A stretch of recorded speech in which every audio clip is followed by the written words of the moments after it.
पाटील नावाच्या मराठ्याच्या वाघानं संपूर्ण भारत देशाला दाखवून दिलाय. 22 वर्ष समाजासाठी केलेला संघर्ष आहे. इमाने इतबारे समाजासाठी केलेलं काम आहे. अंगात फाटके कपडे असताना त्या माणसानं समाजातील तरुणांना एकत्र करण्याचं काम केलंय. पोटात अन्नाचा कण नसताना तो माणूस समाजासाठी वनवन फिरलाय. अरे वेळ प्रसंगी स्वतःच्या बायकोला दुसऱ्याच्या शेतात मजुरीनं रोजानं पाठवलं, पण समाजाचं कार्य काही सोडलं नाही आणि त्या माणसाच्या कार्याची दखल समाजानं घेतली. आणि 22 वर्षानंतर त्या माणसाचं नाव महाराष्ट्राच्याच काय तर देशाच्या कानाकोपऱ्यामध्ये पोहोचलं. ही सामाजिक धर्माची ताकद आहे. आरक्षणाची चळवळ उभी केली. अण्णासाहेब पाटलापासून, जावळे पाटलापासून, देवीदास वडजे सरापासून तर मनोज जरांगे पाटलापर्यंत आरक्षणाची चळवळ आली. प्रचंड व्यापक स्वरूप या चळवळीला प्राप्त झाला. ऐका, महाराष्ट्रातले तळागाळातले मराठे जरांगे पाटलाच्या पाठीमागे उभे राहिले, पण एखाद्या विस्थापित, सर्वसामान्य, गरीब, शेतकरी आणि ऊसतोड कामगाराचा मुलगा जर समाजाचं नेतृत्व करू लागला तर हे प्रस्थापित लोकांना कधी सहन होत नाही. सरकारनं हे आंदोलन मोडायला काही पर्याय वापरले. पहिला पर्याय वापरला लाठी हल्ल्याचा, पण करायला गेले गणपतीन झाला मारुती. आंदोलन मोडलं नाही, 1000 पटीनं पेटून उठलं. सगळा महाराष्ट्र सराटी अंतरवालीला आला आणि सराटी अंतरवाली मराठ्यांची पंढरी बनली. दुसरा पर्याय वापरला मनोज जरांगे पाटलाला मॅनेज करण्याचा.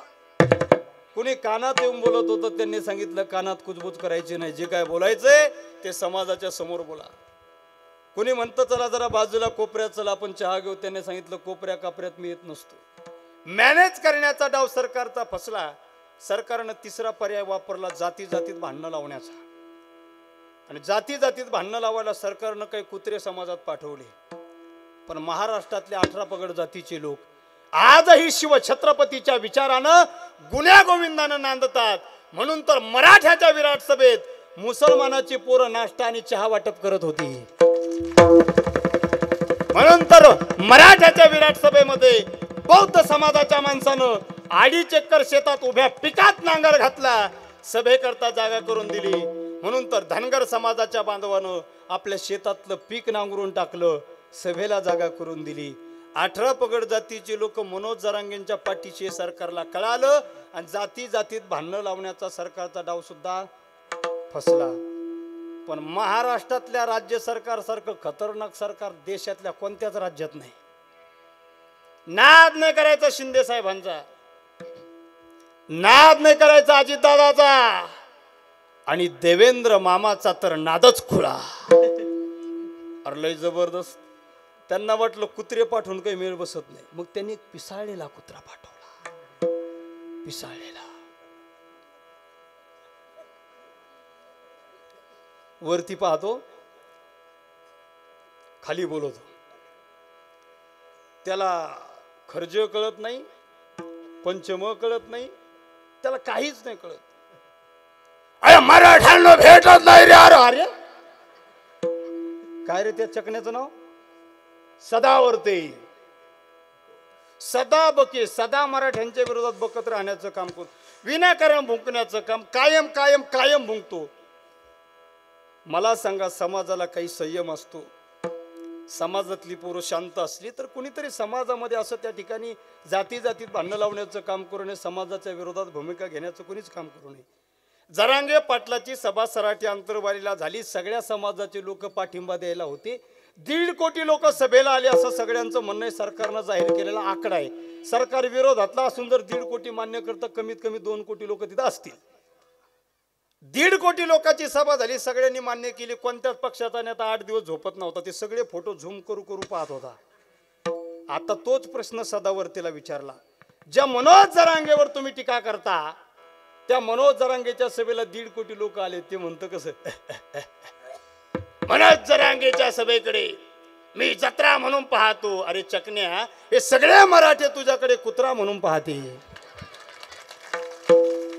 बरं विनाकारण भुंकण्याचं काम, बरं भुंकण्याला काही लिमिट असते हो, बोलण्याची काही मर्यादा. ते मीडिया पुढे गेलं वरच्याच आवाजात बोलतोय, भाषण करताना वरच्याच आवाजात बोलतोय, फोनवर बोलताना वरच्याच आवाजात बोलते, त्याला रस्व दीर्घ खर्च काय कळ, त्याला व्याकरण शिकलं, त्याला वकील कोणी केलं हे मला अजून कळत नाही. आता कुठपर्यंत शांत राहणार? पोरं, 3 पोरं गेले मुंबईला. तिघच होते का? कुठे ते? त्यांना विचारलं बुवा इथं सांगाव का नाही? ती 3 पोर, तिघच होते ना? 5 होते का? मला अगोदर सांगायचं ना तुम्ही. सगळ्या कीर्तनात 3च सांगतो मी. 5 होते ना? 3. नेमकं किती? 3 पोरं गेले मुंबईला, फोडल्या त्याच्या गाड्या. आपल्या गावचे प्रथम नागरिक मंगेश साबळे सगळ्यात पुढे होते. वा, नुसता फोन लावला तो चौताल, तो पिसाळा कुत्रा. गाड्या फोडल्यावर काय अवस्था झाली त्यांची. यांना तर पोलिसांनी ताब्यात घेतलं. चौताळून खाली आला, मीडियावाले हजर. अरे या मनोज जरांगेमुळे पोलीस धारातीर्थी पडले. अरे या मनोज जरांगेच्या मुसक्या आवळा, या मनोज जरांगेला तात्काळ अटक करा. अरे सदावर्त्या, तू मंगेश साबळे नावाच्या मराठ्याच्या साध्या सरपंचाला अटक करू शकला नाही, मनोज जरांगे पाटील नावाच्या वाघाला काय करशील?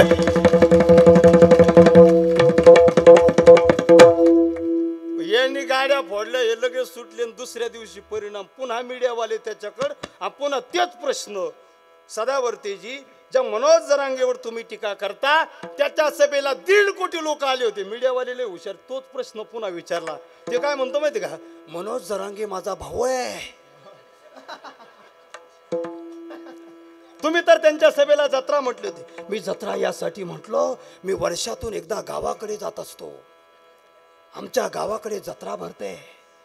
आमचं एक मोठं कुटुंब आहे.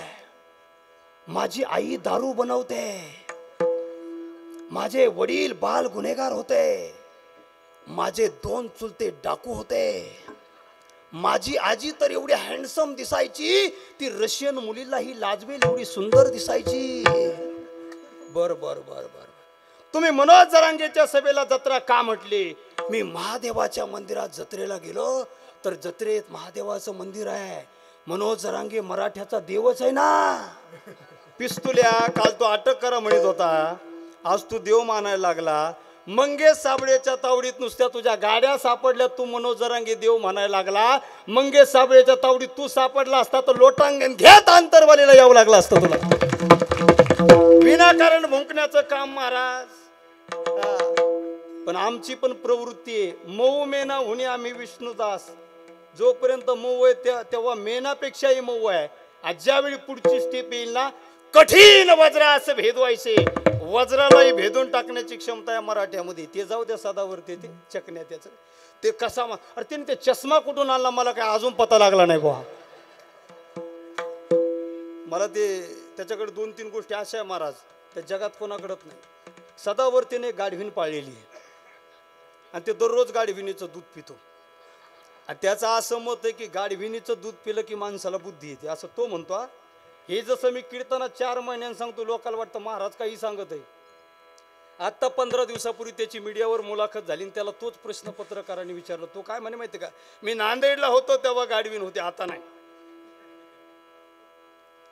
आणि जे माझ्यावर टीका करतात त्यांना गाढविणीच्या दुधाची काय किंमत कळणार? ते 5,000 रुपये लिटर आहे. म्हणजे पहिला गाढवीन पाळून पित होता आणि आता विकत घेऊन पितो, पण पितो. विनाकारण भुंकण्याचं काम त्यानं भुंकू द्यावं, साहजिक आहे. तो विरोधक आहे तर सरकारने सोडलेलं पिसाळं कुत्रं आहे. आपलेच आपल्या विरोधात भुंकतात. कोकणातले ती नीती काय 1.5 फुटे नारायण. विनाकारण समाजाच्या विरोधात. ज्या समाजातून आपण जन्माला आलो, ज्या समाजानं आपल्याला मोठं केलं, त्यांनी समाजाप्रती काहीतरी त्या ठिकाणी समाजाला सन्मानानं बोललं पाहिजे. समाजाप्रती काहीतरी त्यांनी कृतज्ञता व्यक्त केली पाहिजे.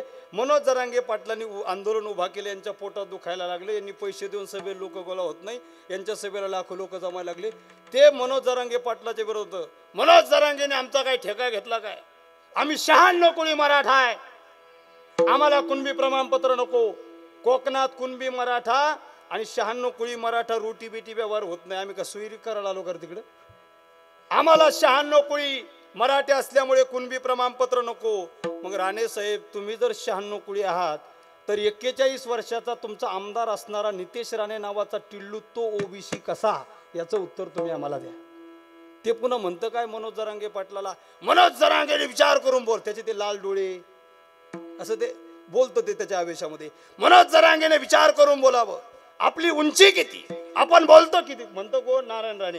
मनोज जरांगेला विचारावा आपली उंची किती, आपण बोलतो किती, याचा विचार मनोज जरांगेने केला. मी म्हणलं राणे साहेब, तुमचे 2 पोर आणि तुम्ही एकावर एक उभे राहिले तरी जरांगे पाटला इतकी उंची होणार नाही. सगळा समाज त्या माणसाच्या पाठीमागे उभा राहिला. विनाकारण समाजामध्ये भुंकण्याचं काम लढा चांगल्या पद्धतीनं चालू आहे. हा, आता उद्या सकाळी मुंबईकडे प्रस्थान आहे. मुंबईला लाखो मराठी सराठी अंतरवालीवरून येत आहेत, मुंबईकडे जात आहेत. आरक्षण घेतल्याशिवाय माघारी येणार नाही ठरलेलं आहे. सांगतो कशा करता, पुन्हा अभंगाकडे येतो. माणसाच्या जीवनामध्ये जो धर्म आहे, सामाजिक धर्म, आणि सामाजिक धर्माची ताकद आहे. विठाला विठाला विठाला